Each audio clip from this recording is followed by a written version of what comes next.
Yo, what is going on, Xbox and YouTube? Now today I really wanted to share with you guys World of Warships. Now this is a PC only game at the moment, but I do see this game making its way over to the consoles such as PlayStation 4 and Xbox One.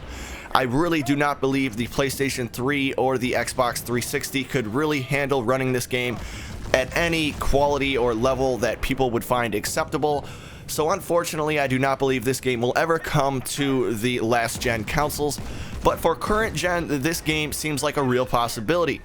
So far, after just playing it for a few days, I have become completely hooked on this game. Now there is multiple different ships and multiple different tiers that you can get ships from. You have like 3 or 4 different countries. You have the United States, you have Japan, you have Britain, and you have one other one that I cannot remember. I think it is Germany. And you basically can get all of the warships. Now they do have different names, like instead of them being the Arizona, you'll have the South Carolina or the Dakota, but they essentially are the same historical warships that we have used throughout time. And I just really like this game for its laid back, relaxed atmosphere, and the fact that, as you can see, you get a ton of people into this game. I believe as many as 25 on each team can be playing, but I could be wrong. It could be smaller, but I've so far played with as many people as 12 to 15 on each team. So when the game really fills up, this game can become quite crazy. And I really am into the aesthetics. Now, you're not seeing 4K footage right here, but when I am not recording, I can run this game at 4K at 30 to 50 FPS for an average. And it's very playable at 4K, and I can play it at 60 frames at 1440p without even an issue. But I just really love the fact that this game, yes, it is pay to play, but you do not really have to pay anything to actually be competitive or good at the game. I have already gotten several boats. I believe I have 5 to 7 boats, and I've sold a few of them. Now, there's all different kinds of boats, from aircraft carriers to destroyers to cruisers to basically all different kinds of things.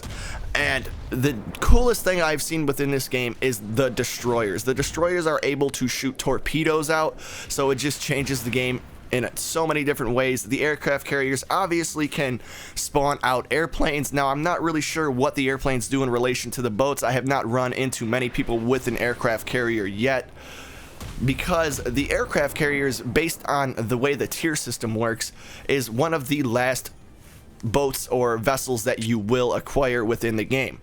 But this game is a totally relaxed type of gameplay. Now, it does require a lot of strategic thinking, and they do allow you to somewhat strategize within this game. If you press the M key on your keyboard, you're able to open up a map and basically plot out a course that your autopilot within the game can run if you choose to run autopilot, so you can just run your guns.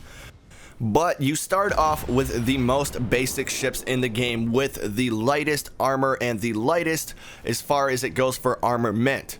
But as you progress through the game, you get into vehicles such as this one that is just basically a beast. This freaking vessel has really good armament on it. It has a really good strengthened hull, so you basically can just take way more damage. And as you traverse through the tiers of vessels, the warfare gets more and more insane, because everybody has crazier and crazier vessels to work with. So the bigger the vessel, the more guns that you tend to have, and if you angle your ship correctly, you just can let off a barrage of fire, kind of like what this guy is doing to me right now. And the game is just much more realistic to me compared to World of Tanks, seeing as though I never really recall learning or reading about any battle ever that consisted of just tanks and 25 tanks on each side. Basically, we're fighting each other. Now, I'm sure maybe once or twice within history this has happened, but it just seems very unrealistic to me. Unlike with naval ships, yes, naval ships did run in huge packs of up to 15 to 25 to even 50 ships. So it's not a big stretch of the imagination for me to kind of understand why all of these battleships would be together in the same area in the first place. So in that aspect, it is much more realistic to me, and that's what makes the game a lot more fun, in my opinion. And most ships come with two different types of ammunition, one being a high explosive round, which you primarily want to use when you're trying to hit the top of the ship so you can set the deck on fire and you can get into the interior of the ship through the top. Now, the other type of armament is armor-piercing rounds. Now, armor-piercing rounds require a lot better marksmanship when it comes to your aiming, because instead of hitting the boat on the top, which you can do, but you will not do that much damage, you are better off hitting the boat on its side where water can get in through using an armor-piercing round. You create a massive hole, and it just ends up letting all of the water into the ship, and you end up sinking just like this. Basically, you go Titanic style. But overall, guys, I would rate this game a solid 9 out of 10, mainly because I just wish to see more maps. A lot of the maps don't really seem to have a location. We only have, it seems to be, have 3 maps. One of them is just the ocean, so I wouldn't say that's really much of anything. But if I've opened your guys' perspective just a little bit on the way World of Warships works, please remember to like, subscribe, and comment, and I will see you guys on the next one. Peace!